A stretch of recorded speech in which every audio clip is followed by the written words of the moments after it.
Yeah!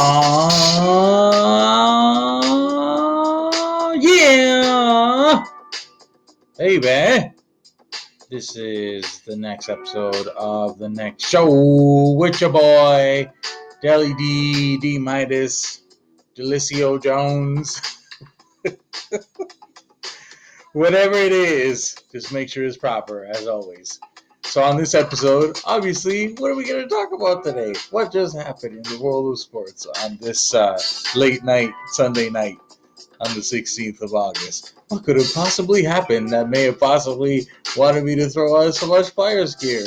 Oh, I don't know. Maybe it's the fact that my Philadelphia Flyers have taken a 2-1 series lead on the Montreal Canadiens in a very similar fashion that they did back in 2010, I believe it was, as well. We'll get into a little bit of that. I want to get into a little bit about what happened in AEW there with Sammy Guevara and Matt Hardy. A real live incident that was supposed to be fake wrestling. So, shout out to Matt Hardy for being a professional and getting through that okay, and everything's going to be fine with him. And yeah, just some of the other series that are happening in the NHL as well. I want to chat about what's going on there, give my thoughts so far. You guys already got my playoff predictions, so some of those are going pretty good actually so far. So far so good. Let's see if Chicago can make it last and make something happen here. But yeah, and also UFC 252 wrapped up last night at the UFC facility there, the quarantine facility that they're running the fights out of. So Daniel Cormier's last fight, it was some people thought it was an interesting bout, but I thought it was very underwhelming. To be quite honest, I was expecting a bit more, given all the hype surrounding it. Sean O'Malley, same thing. Sean O'Malley, everybody thought that he was going to come out blazing because of his record and what he had done, but not so much. Get into a bit of that, but all that and more coming up here on the next show. So, first and foremost, shout out goes out to my Philadelphia Flyers for getting the job done against the Montreal Canadiens in a very similar fashion from the last series we had played against the Montreal Canadiens, in which Philadelphia had won game one, established that they can play and beat pretty much anybody basically on their way to the finals in that season. Game two, I believe they had lost. Montreal had came out, beat them, but then the Flyers won the next 5 games. So we'll see if history repeats itself once again. I'm saying hopefully it does, and I did call Philly in 6, so a lot can happen in this wacky 2020 year and season. So we'll see. The cup's up for grabs. Anybody can win it. Pittsburgh found that out the hard way. But yeah, we'll see what happens. Actually, just happening now. Speaking of which, because enough about my Flyers. They're rolling, and until this whole thing is over, there's really not much more I can say. I mean, people want to talk about this, that, and the other about the shutout that the Habs got in Game 2, 5-0. But then what happened in the next game for Philly to take the lead in the series again? Once again, 1-0. Carter Hart, Hitman Hart, money in the bank. Like Isaiah Thomas said in the NBA, when this guy is up for whether it's restricted or unrestricted free agency, they're going to have to bring in the Brinks truck for this man, okay? Because he's going to want to get paid. And right now, if he can get out of the series in Montreal and outdueling Carey Price, he's looking like a franchise goalie that should be getting paid. So I, for one, would motion that 100%. 100%. So see what happens. Hopefully he does get out of this series, and hopefully he can take them all the way to the finals. That's what, everything is supposed to be leading up to in a Stanley Cup celebration victory. So, yeah. In the other series, I just finished watching the Vancouver and St. Louis series, and that's been an interesting one. That Game 3 is a 3-2 overtime win for St. Louis. and they are now down 2-1 instead of 2-0 or 3-0 in the series. Maybe they'll tie it up in Game 4. Hopefully not, but we'll see. Vancouver still has a very good chance of eliminating them. Now, in that series, in the Vancouver series, we saw a couple of pretty amazing highlight reel goals from Bo Horvat, former London Knight, by the by, and he's used to scoring clutch goals with the Knights. So this ain't nothing new. He's just, translating it into the NHL level. So nothing new. The guy has the ability. He has the smarts. He has the hockey IQ. So, but the move that he made in the last game, in Game 2, where he danced around two defenders, just like swooping the puck over, and then put it in the back of the net, that was just insane. That's why when the game came on today, after the Flyers had already wrapped up everything there and gotten Carter Hart his first career playoff shutout, and he's only 21, 22, I believe. After all that was over, I said, you know what? Let's get ready for the Bo Show now. Late night. And, they ended up losing the game, unfortunately. No highlight reel goals from Bo Horvat, but it's okay because, they're still leading 2-1 in the series, and they got a great chance of closing it out against the defending Stanley Cup champions. So I think they got a great shot, and I hope that they do it. And speaking of great shots, 3-1 Chicago over the Vegas Golden Knights. Their first loss in this COVID postseason play. Vegas's first loss at the hands of Chicago, facing elimination. They were going to come out and win that game if they were going to be down like they have been in the series. But good on them. Show some character. I did call the Hawks to win that series because of the experience and because of what they had shown against Edmonton, who was the favorite, and they were in their hub city, just like the Leafs. All that kind of stuff. And Chicago was able to upset them. So I'm thinking maybe they're still able to pull an upset off, but at this point, you're down 3-1 in the series. And you won one game to stay off elimination. Good for you, but you're going to be able to do that, and win before. You're going to be able to do that for the next 3 games in a row against Vegas, who's playing. It looks like they're dialed in. I don't think so. I don't think you'll be able to do that. So uh, could be possible that I may have to retract that pick, but I won't retract it. That's what predictions are for. It's for discussion, it's for debate, and it's for realization of which teams are better in the end. So let's roll with it. Isles and Caps, I called Isles to win that series. It looks like they're on their way. Now, with the Calgary Dallas series, that's surprising me a little bit that Dallas is able to come back. Usually, in recent years anyway, I've seen them be known for just crumbling under the pressure.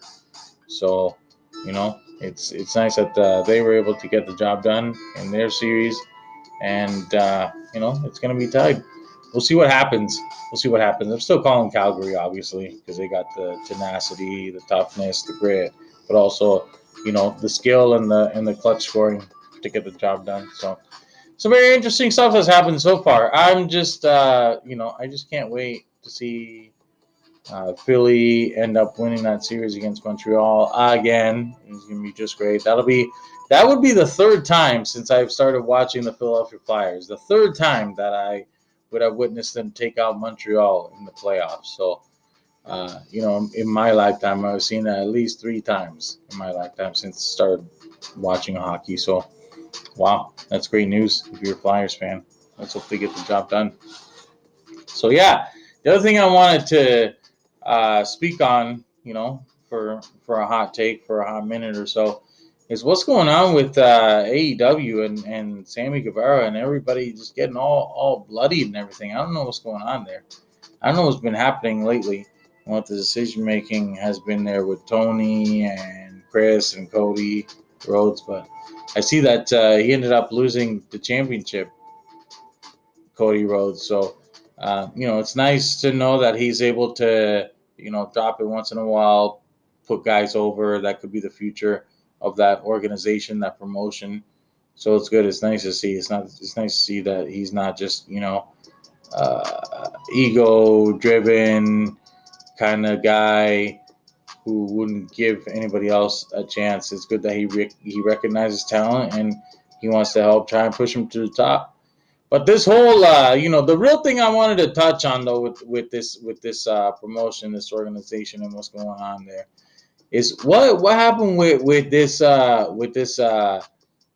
chair shot with Sammy Guevara. I mean, I saw it.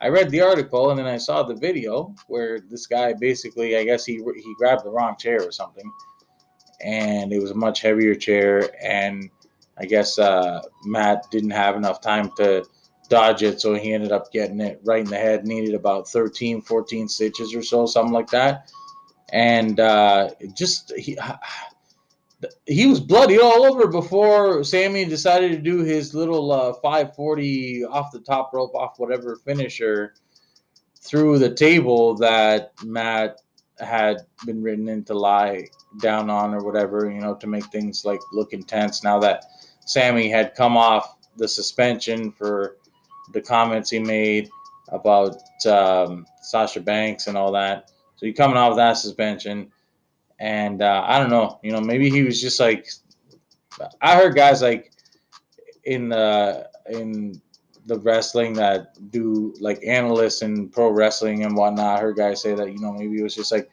the guy was just being like super intense because he was just coming back from the suspension, and he wanted to put on a show and make a really big sell and all this, but in doing so, he ended up causing a major injury to the guy, and giving him a crazy headshot. And he's bloodied all over the table. You can see the footage. Look it up on YouTube or look it up on Google. You can see it. He's bloodied all over, and this guy still decides to just roll with it. I mean, it looks like he could add some intensity to the rivalry, to the feud. But man, poor Matt.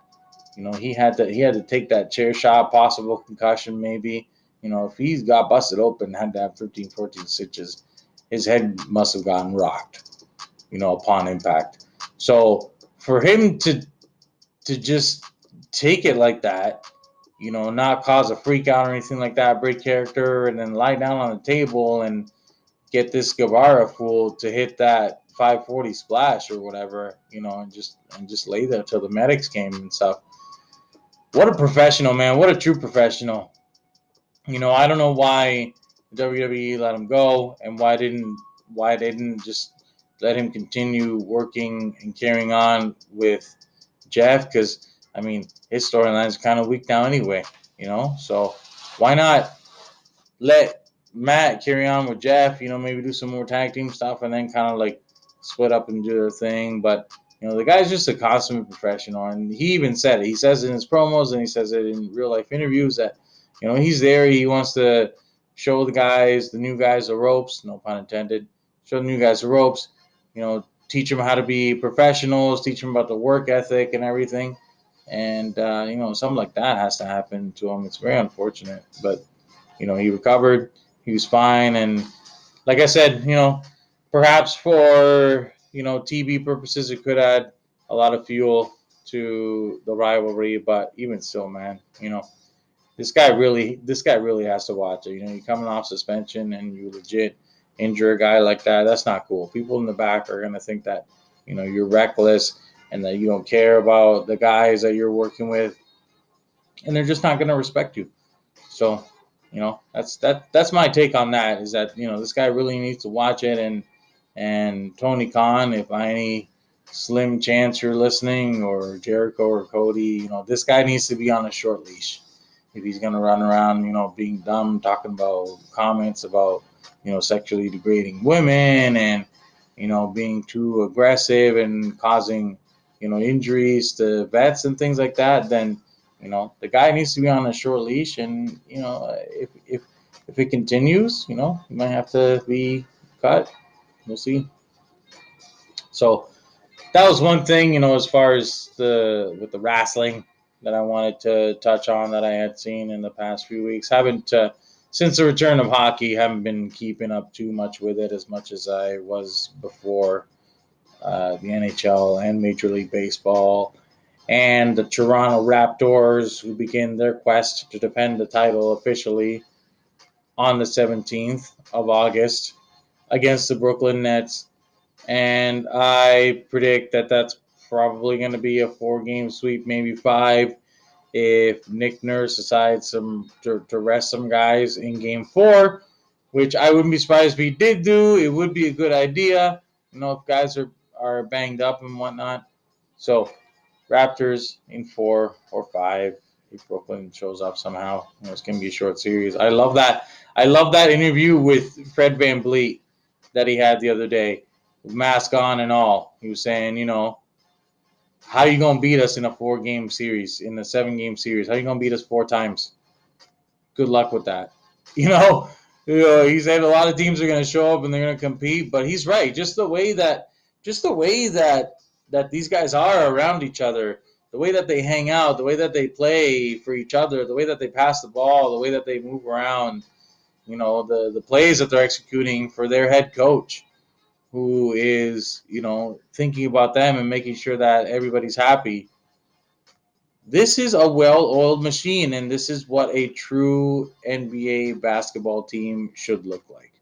So I anticipate a very short series against the Nets, Raptors in 3. And, I just look forward to Toronto moving on and seeing who the first round opponent is going to be and what's going to happen from there. So, yeah, guys, that's all I wanted to leave you with today. It's great to come on here and celebrate as a Philadelphia Flyers fan. All you Philly fans out there, love you guys. Y'all know this. This is great to be out tonight and having some drinks with your buds who may be Flyers fans out there as well, and listening and watching replays on the programs and everything like that. It's great until the next game, and hopefully they can just keep it rolling. So shout out to the Flyers, and let's hope they can get the job done. So as always, guys, I always want to give a shout out to my baby girls, my wifey, Kirsten.